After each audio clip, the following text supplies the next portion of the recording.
आज दो बातें करेंगी। एक बांग्लादेश में तख्ता पलट की और वहाँ की प्रधानमंत्री शेख हसीना के भारत आने की, सत्ता छोड़कर, और दूसरा वक्फ बोर्ड के कानून में सरकार जो बदलाव करने जा रही है उनकी, जिसको लेकर के हंगामा खड़ा हुआ है।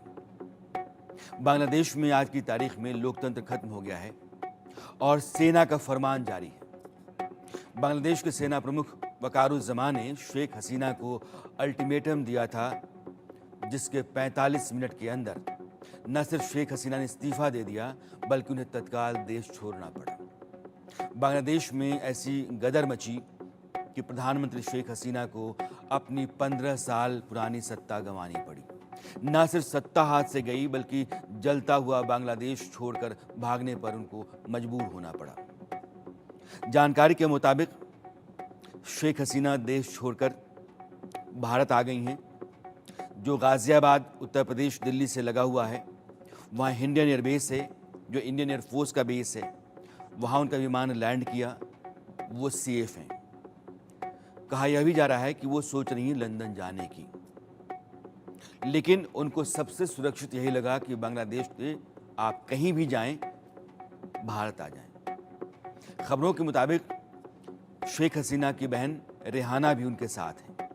वे बंगाल के रास्ते दिल्ली पहुंच चुकी हैं। कुछ समय पहले तक शेख हसीना को दुनिया के प्रभावशाली लीडर्स में गिना जा रहा था। उन्हें बांग्लादेश की इकोनॉमी को बदलने वाला मसीहा कहा जाता था, लेकिन बांग्लादेश से उनकी रुखसती इस तरह होगी किसी ने सोचा भी नहीं था। तख्ता पलट के बाद बांग्लादेश के आर्मी चीफ जनरल वकारुज़्ज़मान ने यह कहा कि सेना अब अंतरिम सरकार बनाएगी। संकेत इस बात के हैं कि बांग्लादेश में एक पुरानी जो सैन्य तानाशाह की सरकार थी, जनरल इरशाद वाली, वैसी ही सरकार की वापसी होने जा रही है। ढाका समेत पूरे बांग्लादेश में सेना तैनात कर दी गई है। इससे पहले पड़ोसी देश श्रीलंका में आर्थिक संकट के बाद राष्ट्रपति राजपक्षे की सरकार के खिलाफ हिंसक आंदोलन हुआ था। जुलाई 2022 में ऐसी ही श्रीलंका में स्थिति बनी थी। लोग सरकार के खिलाफ सड़कों पर थे और राष्ट्रपति भवन में घुस गए थे। ठीक वैसी ही तस्वीरें बांग्लादेश से आ रही हैं। लोग प्रधानमंत्री आवास में घुस गए, जमकर बवाल काटा, लूटपाट की। सड़कों पर भी उनका हंगामा उत्पात जारी रहा। तख्ता पलट के बाद बांग्लादेश के सेना प्रमुख जनरल वकारुज़्ज़मान ने कहा कि यह एक ऐसी स्थिति है जिसमें आप हमको कमान दीजिए, हम यहाँ एक सरकार बनाने का इंतजाम कर रहे हैं। उनका बयान सुनिए आप। ফজলুলকে রিকোয়েস্ট করেছি, যেহেতু ওনাকে ছাত্ররা শ্রদ্ধা করেন এবং উনিও একটা সুন্দর একটা ভিডিও মেসেজ উনি দিয়েছেন ছাত্রদের জন্য। আমি আশা করব যে এই ভিডিও মেসেজটাও কাজে ইয়াদ হবে, কাজ দিবে। এইভাবে আমরা কাজ করে যাব। সবাই ভালো থাকেন, সবাইকে ধন্যবাদ। এখানে আপনারা যত প্রশ্ন করতে থাকবেন আমাকে দেরি করাবেন।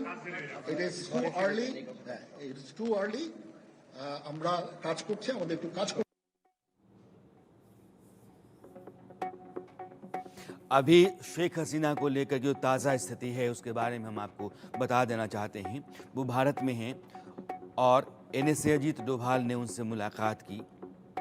भारत के साथ शेख हसीना के संबंध पारिवारिक तौर पर भी अच्छे रहे हैं।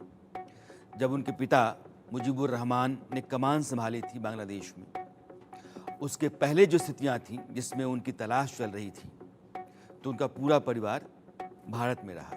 शेख हसीना यहीं रही, यहीं पली बढ़ी।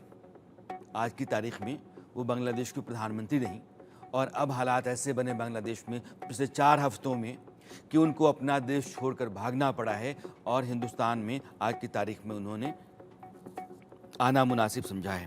मेरे 3 सहयोगी हैं। अनिल चौधरी, गाजियाबाद इंडियन एयरबेस जहाँ उनका विमान लैंड किया है, आदित्य कुमार और रौनिक।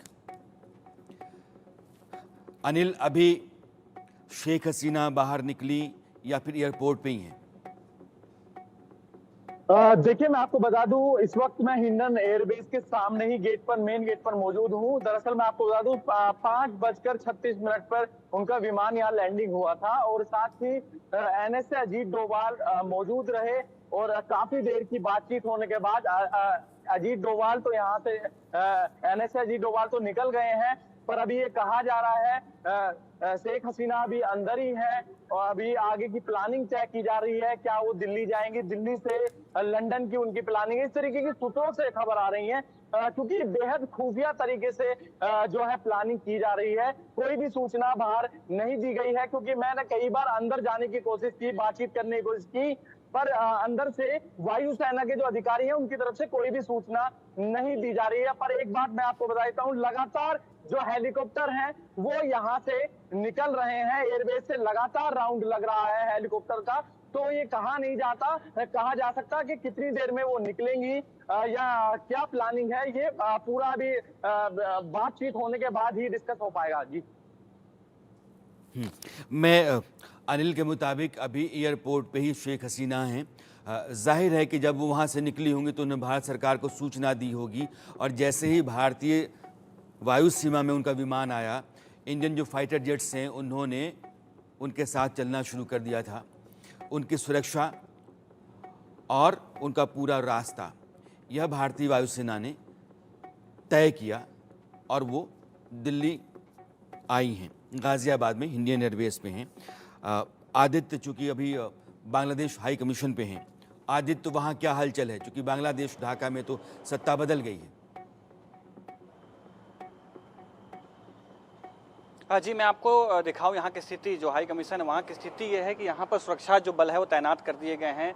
बैरिकेटिंग्स पूरे इलाके में लगा दिए गए हैं। जो भी गाड़ी यहाँ आ रही हैं, जा रही हैं, सबसे पूछा जा रहा है कि आप किधर जा रहे हैं, उनकी यहाँ आने की मंशा पूछी जा रही है। और चारों तरफ जो है सिक्योरिटी, दिल्ली पुलिस के भी जवान हैं और अन्य सिक्योरिटी फोर्सेज जो हैं वो भी तैनात हैं, और वो सभी गाड़ियों के साथ में पूछताछ कर रहे हैं कि आप यहाँ पर क्यों जा रहे हैं, क्यों आ रहे हैं। मीडिया कर्मी यहाँ पर आ रहे हैं, मीडिया कर्मी को भी रोक करके पूछा जा रहा है और प्रॉपर वेरिफिकेशन के बाद ही यहाँ से उनको भेजा जा रहा है वापस। इस बीच में जो दो तीन जो चीज़ें आई हैं उसमें ये कि जैसे कुछ एयरलाइंस है, उन्होंने अपने जो ऑपरेशंस हैं वो बांग्लादेश के लिए बंद कर दिए हैं, जिसमें इंडिगो एयरलाइंस है वो बंद कर दिया गया है। उनका जो कल का जितना भी शेड्यूल था प्लान फ्लाइट का, सभी कैंसिल कर दिए गए हैं। और अभी हाई कमिश्नर के पास में सुरक्षा और भी बढ़ाने की बात जो है वो कही जा रही है, क्योंकि हम लोग यहाँ पर जब खड़े थे तो मीडिया कर्मी हम लोग ठीक सामने खड़े थे, लोग वहाँ से हाई कमिश्नर के ठीक सामने खड़े होने के वजह से जो हमें रोका जा रहा था और हमें थोड़े से अलग हट करके जो है लाइव या वॉक थ्रू करने की बात जो है वो कह रहे थे। तो अभी यहाँ पे स्थिति यह है कि भारत सरकार जो है किसी तरीके से शेख हसीना के सुरक्षा को लेकर के खिलवाड़ करना नहीं चाह रही है। उनके साथ में पूरी तरीके से जो दोस्ताना क्योंकि व्यवहार रहा है भारत के साथ में, प्रधानमंत्री नरेंद्र मोदी के साथ में, तो वो रिश्ता जो रहा है वो कायम करना चाह रहे हैं और उसी तरीके से उनके सुरक्षा की व्यवस्था पूरे भारत में की जा रही है। जी, कोई चूक ना रहे इसका पूरा इंतज़ाम किया जा रहा है। मेरे साथ मेरे दो ख़ास मेहमान भी हैं। मोनिका वर्मा जी, आप फॉरेन एक्सपर्ट्स हैं, और प्रदीप कुमार जी फॉर्मर डिप्लोमेट्स हैं। आप दोनों का बहुत बहुत स्वागत है। रौनिक, मैं आपके पास आऊँ उससे पहले मैं प्रदीप जी के पास चलना चाहता हूँ। प्रदीप जी, ये अजीब सी स्थिति है, कभी सोचा भी नहीं गया 4 हफ्ते के भीतर बांग्लादेश में जो हो गया है। मुझे लगता है कि शेख हसीना की उम्मीदों से वो बिल्कुल उलट जा करके हुआ है। एक आरक्षण का मामला उठता है और वो हालांकि सुप्रीम कोर्ट के फैसले के बाद भी कि नहीं 7% ही आरक्षण दिया जाएगा, बाकी सारा आरक्षण ख़त्म कर दिया जाता है।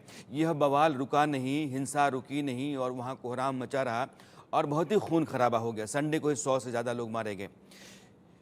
ऐसी स्थिति को बांग्लादेश में हिंदुस्तान के लिहाज से कैसे देखते हैं? और शेख हसीना जब चली होंगी हिंदुस्तान के लिए तो क्या उन्होंने जानकारी दी होगी भारत सरकार को, कैसे वो आई होंगी और कैसे उनका प्लेन जो है वो इंडियन एयरबेस पर लैंड किया होगा?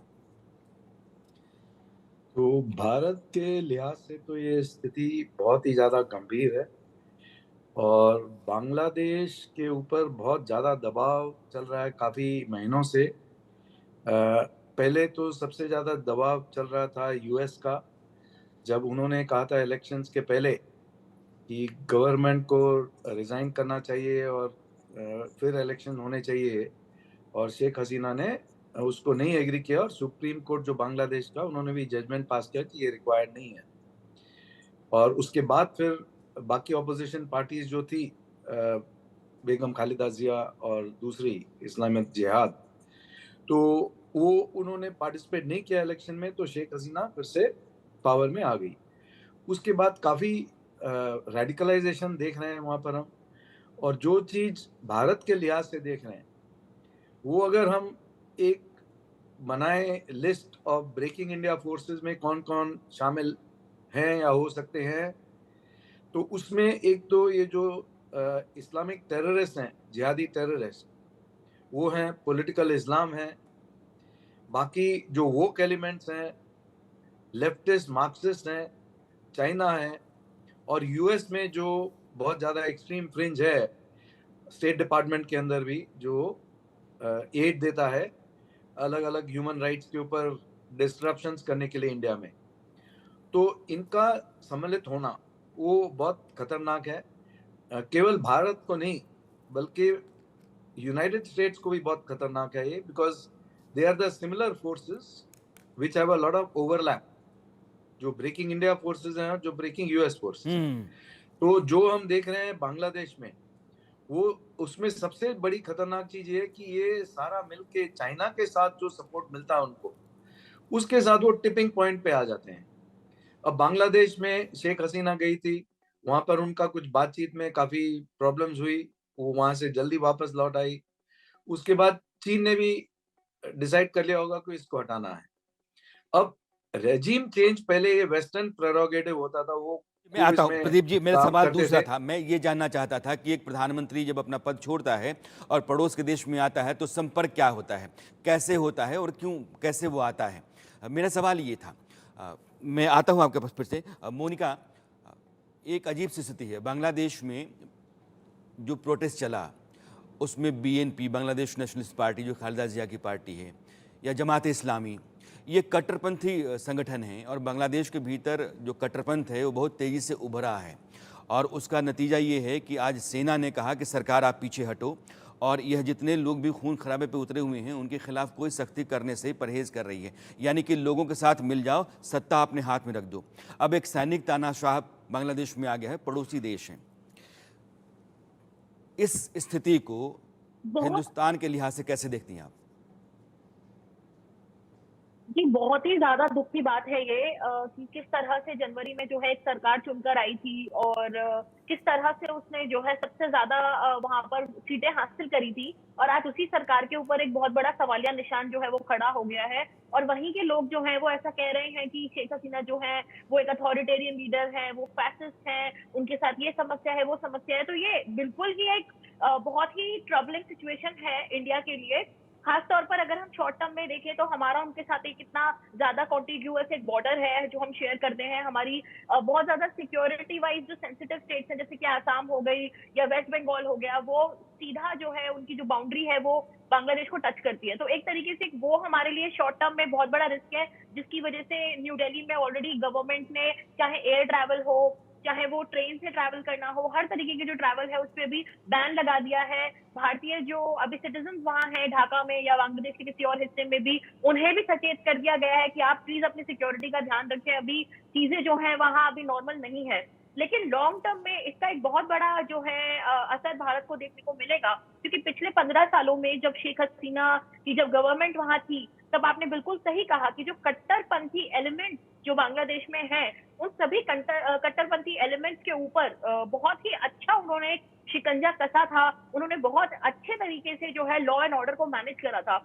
इनफैक्ट एक वक्त हुआ करता था जब बांग्लादेश में स्ट्रीट वायलेंस जो है, खासतौर पर ये जितने भी रेडिकल जो एलिमेंट्स हैं, जिस तरीके से ये बात बात पर, छोटी छोटी बातों पर जिस तरह का वायलेंस हम पाकिस्तान में आजकल देखते हैं, उसी तरह का वायलेंस किसी जमाने में बांग्लादेश में भी हुआ करता था।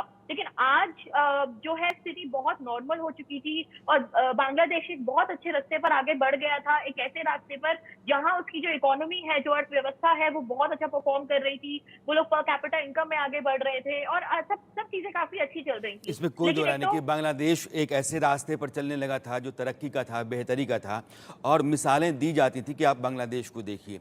तो पूरे साउथ एशिया में अगर दो देश बेहतरीन तरक्की कर रहे थे तो हिंदुस्तान और बांग्लादेश, लेकिन बांग्लादेश में आज देखिए तख्तापलट हो गया है और फौज वहाँ आ गई है।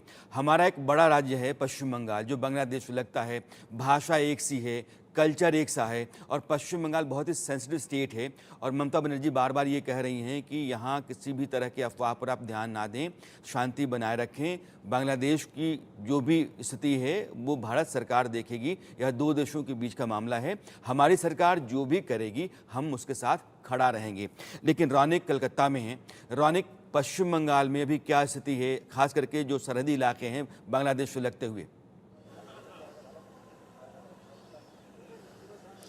एकदम देखिए सर, पश्चिम बंगाल में पश्चिम बंगाल में इंडिया बांग्लादेश जो बॉर्डर करीब 2200 किलोमीटर तक फैला हुआ है। और मैं अभी जिस जगह में खड़ा हूँ, पेट्रोपोल बॉर्डर, ये पेट्रोपोल बॉर्डर भी बांग्लादेश के साथ इंडिया का कनेक्ट करता है। मगर इस जगह में आज शाम के बाद से जब शेख हसीना की तरफ से रेजिग्नेशन दिया गया, उसके बाद ही देखा गया कि बीएसएफ की तरफ से पूरा ये जो बॉर्डर को सीज कर दिया गया था। और उसके साथ साथ ही ये बॉर्डर में जो भी इंपोर्ट एक्सपोर्ट का काम होता है वो काम को भी रद्द कर दिया गया था। जैसे कि बीएसएफ की तरफ से पूरा पूरा रास्ता को बंद कर दिया गया था। करीब 500 मीटर दूरी पे जो टूरिस्ट है, जो भी बांग्लादेश में एंटर करना चाहते थे, उन लोगों को रोक दिया गया था। और उसके साथ साथ ही बांग्लादेश में जो भी भारत का जो ट्रक उधर पहुंचे थे, उधर का जो ड्राइवर को लौटाने का जो प्रोसेस भी बीएसएफ की तरफ से चालू किया गया था। ठीक मेरा पीछे ये जो जगह दिखाई दे रहा है, ये है पेट्रोपोल बॉर्डर। ये पेट्रोपोल बॉर्डर से भारत और बांग्लादेश के बीच में जो इंपोर्ट एक्सपोर्ट का काम किया जाता है। और इसी जगह में रोक देने की वजह से बहुत सारे मुश्किल का सामना करना पड़ रहा है पश्चिम बंगाल के जो ट्रक ड्राइवर से। बहुत सारे इंडिया का जो भी ट्रैवल होता है, इंपोर्ट एक्सपोर्ट जो होता है, उसका मेन रास्ता होता है ये पेट्रोपोल बॉर्डर। और इसी वजह से बहुत सारे ट्रक को इधर से करीब 2 किलोमीटर दूर एक ग्राउंड में ट्रक को रोका गया है, क्योंकि आज जिन लोगों को जाना था बांग्लादेश में उनको भी रोका गया है। दूसरी तरफ देखा जाए तो बांग्लादेश में भी बहुत सारे ट्रक अभी फंसे हुए हैं। उनका जो ड्राइवर्स है, उनको किस तरीके से बंगाल में ले आया जाए, इसके ऊपर भी बीएसएफ का नजर है। आप जैसे कि आप बोल रहे थे कि ममता बनर्जी की तरफ से भी ये जो पूरा घटना, क्योंकि बांग्लादेश और भारत के बीच में जो बॉर्डर लाइन है, उसमें 2200 किलोमीटर बॉर्डर बंगाल के अंडर में आता है, वेस्ट बंगाल के अंडर में आता है, जिसमें हिली बॉर्डर सबसे सेंसिटिव जोन है। क्योंकि हिली बॉर्डर में बहुत सारे जगह में फेंसिंग नहीं है, और इसी वजह से हिली जिस जगह में है, उस हिली में बीएसएफ को तैनातगी बीएसएफ की तरफ से बढ़ाया गया है। दूसरी तरफ पुलिस की तरफ से भी उधर का जो रेसिडेंट्स है, उधर का जो एरिया है, उस एरिया में भी पुलिस जो प्रोटेक्शन भी दिया गया है। ठीक मेरा ये जो पीछे ये इस जगह को बोनगा कहते हैं, इस बोनगा एरिया में भी पुलिस पेट्रोलिंग बढ़ाया गया है। क्योंकि बहुत सारे लोग जो भी ट्रीटमेंट कराने के लिए बांग्लादेश से इंडिया में आते हैं, वो लोग बांग्लादेश से इस पेट्रोपोल बॉर्डर से अंदर आने के बाद ये बोनगा जो एरिया, इस बोनगा एरिया में बहुत सारे जगह में रुकते हैं। तो उन लोगों को तरफ से कोई दिक्कत ना हो, किसी भी तरीके का प्रोटेस्ट ना हो, क्योंकि इस बोनगा में एंटर करने के पहले ही बहुत सारे जगह में बांग्लादेश का जो भाषा आंदोलन हुआ था, उनका जो वो स्मृति फलक भी उधर मौजूद है। इसी वजह से किसी भी तरीके का प्रोटेस्ट ना हो, इस बारे में भी नजर है। दूसरी तरफ अगर देखा जाए, कोलकाता का जो शियालदा रेलवे स्टेशन है, शियालदा में रेलवे स्टेशन के ठीक बाहर मुजीबुर रहमान के एक मूर्ति भी है। उस जगह में भी कोई प्रोटेस्ट ना हो, किसी भी तरीके का घटना ना घटे, इस बारे में भी ममता बनर्जी का नजर है। और ममता बनर्जी की तरफ से आज ये भी कहा गया है कि ये जो मामला पूरा दो देश का मामला है, इंडिया और बांग्लादेश के बीच का जो मामला, ये दो देश की तरफ से देखा जाएगा। इसमें किसी भी तरीके का बयान ना दिया जाए, किसी भी तरीके का विवादित बयान सामने ना आए, इस बारे में भी ममता बनर्जी का नजर है। मैं एक बार बात करने का कोशिश करूंगा। दादा, आज किस टाइम के वजह से बात से ये पूरा रास्ता जो है बंद कर दिया गया, बीएसएफ की तरफ से बंद कर दिया गया? ও বিকাল ৩টা থেকে বিকেল 3টা থেকে এখান থেকে কতগুলো গাড়ি মোটামুটি যায় প্রতিদিন বাংলাদেশে যাতায়াত করে? কত গাড়ি? গাড়ি তো প্রচুর যায়, যে এখান যা পরিবহনের গাড়িগুলো সব আছে, প্রচুর গাড়ি যাওয়া আসা। আর ট্রাক তো रानिक 500 ट्रक। रानिक हमारे सहयोगी पेट्रापोल बॉर्डर पे हैं। ये हिंदुस्तान और बांग्लादेश के बीच का बॉर्डर है और दोनों देशों के बीच में जो कारोबार है इसी रास्ते से होता है। लेकिन भारत की सरकार ने अभी बांग्लादेश जाने वाले सारे रास्तों को ब्लॉक कर रखा है, आना जाना बंद है। बीएसएफ की गश्त बढ़ा दी गई है। कोलकाता और ढाका के बीच में ट्रेन चल रही थी, उसको पहले से ही रोक दिया गया है। बहुत सारे ऐसे स्टूडेंट्स जो बांग्लादेश में पढ़ रहे थे, वो वहाँ जब हालात बिगड़े तो धीरे धीरे आने लगे। सरकार ने भी उनको निकालने की कोशिश की है। लेकिन जैसे रानी कह रहे हैं कि बहुत सारे ट्रक ड्राइवर्स जो सामान लेकर के हिंदुस्तान आ रहे थे हमारे, वो उधर फंसे हुए हैं और बांग्लादेश में अभी स्थितियाँ अराजक हैं। खतरा क्या है कि बांग्लादेश में सेना आ गई है, वहाँ के जनरल ने कमान अपने हाथ में ले ली है। वो कह रहे हैं कि हम कोई सरकार बनाएंगे, लेकिन अभी सेना ही है और सेना के अफसरान जो हैं उन्होंने वहाँ जो उपद्रवी हैं और जिन लोगों ने प्रदर्शन में हिस्सा लिया है उनके साथ उन्होंने एक अपना पैचअप कर लिया है। आज की तारीख में बांग्लादेश में जो कट्टरपंथी ताकतें हैं वो ज़्यादा ताकतवर हैं और उनका असर हमारे यहाँ ना हो पाए, इसकी चिंता पश्चिम बंगाल की सरकार या मुख्यमंत्री ममता बनर्जी को है। इसलिए पश्चिम बंगाल के भीतर और देश के बाकी हिस्सों में भी सरकार और प्रशासन दोनों की नज़रें हैं। बांग्लादेश हमारा पड़ोसी देश है। मैं कपूर साहब आपके पास आना चाहता हूँ। ये बहुत इम्पॉर्टेंट कंट्री है और चूंकि one road one belt policy जो चीन की रही है, उसने बांग्लादेश और म्यांमार तक भी अपना रास्ता तैयार किया है। उस पॉलिसी का हिस्सा बांग्लादेश भी है। शेख हसीना के होने से भारत का इंटरेस्ट वहाँ सर्व रहता था। ये जो नई स्थिति बनी है, क्या भारत के लिए स्थितियाँ वहाँ प्रतिकूल हो जाएंगी? क्योंकि चीन अब दखलंदाजी ज़्यादा करेगा, कट्टरपंथी ताकतें वहाँ ताकतवर हो गई हैं, अब उनका राज आ गया है एक तरीके से।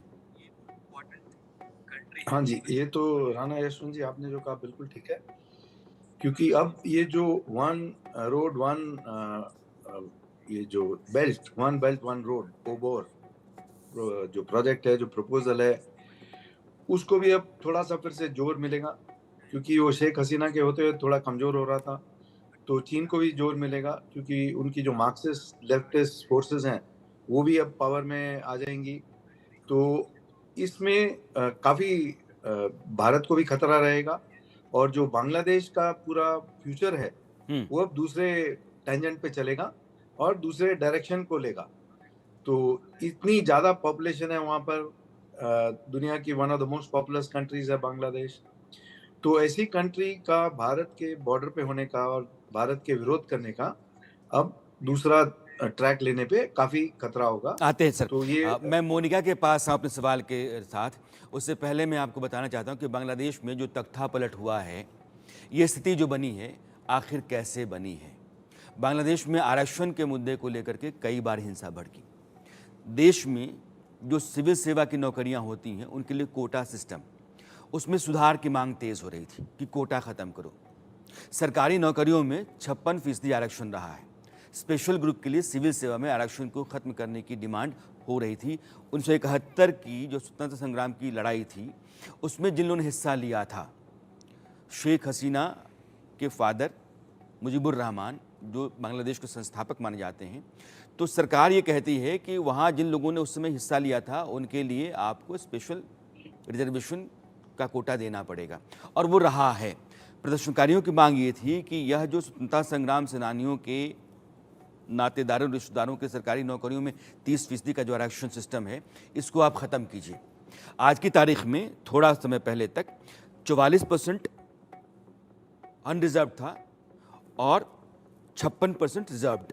उसमें 30% स्वतंत्रता संग्राम सेनानियों के परिवार वालों के लिए था, 10% महिलाओं के लिए था।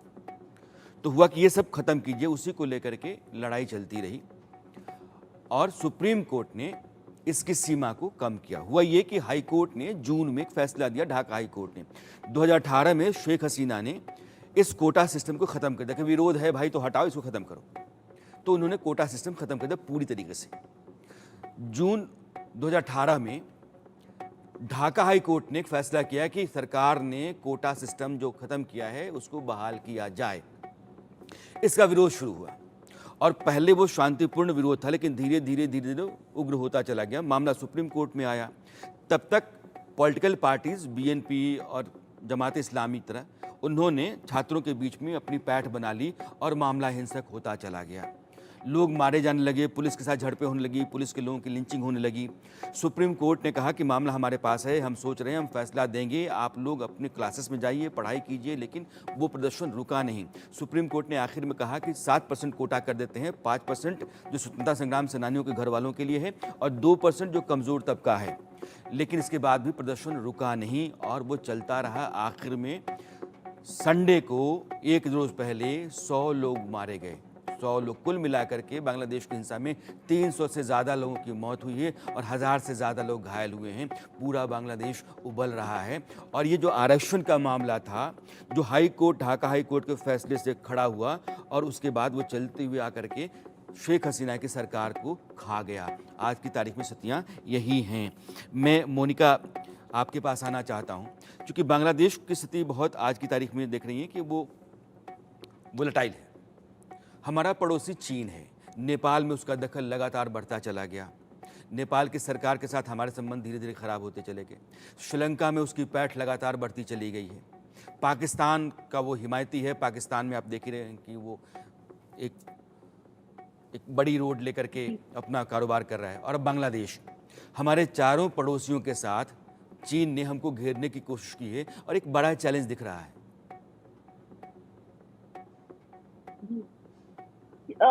भारत के जितने भी नेबर्स हैं, उन सभी नेबर्स के साथ में मुझे लगता है पाकिस्तान को छोड़ करके बाकी के जितने भी नेबर्स हैं, चाहे वो नेपाल हो, चाहे वो श्रीलंका हो, चाहे वो बांग्लादेश हो, मुझे लगता है पाकिस्तान को छोड़ करके बाकी सारे नेबर्स के साथ हम ये नहीं कह सकते कि आज जो है चीजें बहुत बुरी हो गई हैं तो कल जो चीजें हैं वो अच्छी नहीं हो सकती। ये तो देखिए चलता रहता है। कूटनीति का एक बहुत अहम हिस्सा है कि किसी दिन हमारे किसी देश के साथ बहुत अच्छे रिश्ते होंगे। जैसे श्रीलंका में हमने देखा किस तरह से एक चीन को तवज्जो देने वाली सरकार थी और उसके बाद जब वहां सरकार बदली तो किस तरह से जो है भारत का सिक्का वहां मजबूत हुआ। कुछ इस तरह का हमने मालदीव्स में भी देखा और इसी तरह से मुझे लगता है बांग्लादेश में भी होगा, क्योंकि पाकिस्तान को छोड़ करके बाकी के जितने भी देश हैं उनका भारत के साथ जो एक कॉन्फ्लिक्ट है वो नॉर्मल देखिए नेबरली रिलेशन है। ठीक, मोनिका की बात बहुत हद तक सही है। भारत की सरकार ने कूटनीतिक राजनयिक मोर्चे पर बहुत समझदारी से काम किया है। चीन ने हर देश में दखल देने की कोशिश की है, भारत के खिलाफ खड़ा करने की कोशिश की, लेकिन हिंदुस्तान की सरकार ने उन देशों के साथ मैत्रीपूर्ण दोस्ताना संबंध रखा और रिश्ते हमारे बेहतर हैं पाकिस्तान को छोड़ करके बाकी सभी पड़ोसियों के साथ। लेकिन बांग्लादेश की स्थिति पर प्रधानमंत्री की खुद नज़र है। उन्होंने विदेश मंत्री से वहाँ से ब्रीफ लिया था। अजीत डोभाल जो हमारे NSA हैं, उन्होंने शेख हसीना से बात की है। और अब मैं एक बार फिर से चलना चाहता हूँ अनिल के पास। अनिल, एयरपोर्ट से कोई और जानकारी आपको मिली अंदर से? देखिए जानकारी सिर्फ इतनी ही मिली है कि अभी शेख हसीना अंदर ही है, बातचीत चल रही है और जो उनका प्राइवेट वाहन विमान C-30 जो कि C-17 के जस्ट बराबर में ही जो है खड़ा किया गया है। और साथ ही मैं आपको बता दूं, जब से शेख हसीना का विमान इंडिया के अंदर एंट्री किया था उसके बाद से लगातार एयर सुरक्षा बढ़ा दी गई है, लगातार मॉनिटरिंग की जा रही है। इस तरीके की बातें भी सामने आई हैं कि लगातार मॉनिटरिंग की जा रही है। जब से मैं यहाँ लाइव पर खड़ा हूँ आप समझ सकते हैं कम से कम 15 जो हेलीकॉप्टर है या जो वायुसेना के जो विमान है वो लगातार जो है चक्कर लगा रहे हैं, एयरबेस के लगातार चक्कर लगाए जा रहे हैं। अंदर शेख हसीना को लेकर प्लानिंग चल रही है, आखिरकार वो कितनी देर में यहाँ से निकलेंगी। हालांकि ये सूत्रों के हवाले से खबर है कि वो दिल्ली जाएंगी और दिल्ली से फिर आगे के लिए रवाना होगी और इस तरह की प्लानिंग अभी चल रही है। पर फिलहाल यही कहा जा रहा है कि अभी जो शेख हसीना है वो अंदर ही है। मैं एक बार तस्वीरें भी दिखाना चाहूंगा किस तरीके से जो सुरक्षा है वो यहाँ पर बढ़ा दी गई है। आप देख सकते हैं किस तरीके से जो है यहाँ पर वायुसेना के जो अधिकारी हैं वो लगातार जो है वो दिखाई देंगे। लगातार जो गाड़ियां हैं अधिकारियों की वो अंदर बाहर जाती हुई दिखाई दे रही हैं और साथ ही जैसे मैंने बताया लगातार जो है आसमान में जो वायुसेना के जो विमान हैं वो लगातार जो है राउंड लगाते हुए दिखाई दे रहे हैं। जी, ये चूंकि शेख हसीना अब बांग्लादेश की पूर्व प्रधानमंत्री हो गई हैं, हमारी मेहमान है हिंदुस्तान की, जाहिर है उनकी सुरक्षा हमारा जिम्मा है। तो वहाँ लोकल पुलिस फोर्सेस यानी कि आर्मी, एयरफोर्स और भारत की सरकार, हमारी इंटेलिजेंस एजेंसीज, इन सबों की जिम्मेदारी है कि जो मेहमान हमारे यहाँ हैं उसकी सुरक्षा की गारंटी हम लेकर के चलें। और जो बड़ा देश होता है, जिम्मेदार जवाबदेह देश होता है भारत की तरह, वो अपने मेहमान की इस तरह की गारंटी लेकर के चलता है। शेख हसीना का फैसला, वो दिल्ली में रहना चाहती हैं या फिर दिल्ली से बाहर पश्चिमी देश में जाना चाहती हैं, उनका निजी होगा और भारत की सरकार उनका सम्मान करेगी। आज की तारीख में भारत में है, लेकिन बांग्लादेश में हालात ख़राब हैं और बांग्लादेश के ऊपर भारत की सरकार की नज़र है। सीमाएं सील कर दी गई हैं। पश्चिम बंगाल के मुख्यमंत्री ने कहा है कि अफवाहों पर ध्यान ना दें, शांति बना करके रखें और देश के भीतर उन सब जगहों पर चौकसी है जहाँ भी हालात के बिगड़ने का अंदेशा हो सकता है। बांग्लादेश आज की तारीख में एक बड़ा सवाल है और वहाँ आगे कौन सी स्थिति बनेगी यह कह पाना फिलहाल मुश्किल है। हाँ, वहाँ के जो आर्मी चीफ हैं उन्होंने फिलहाल सरकार की कमान अपने हाथ में ले रखी।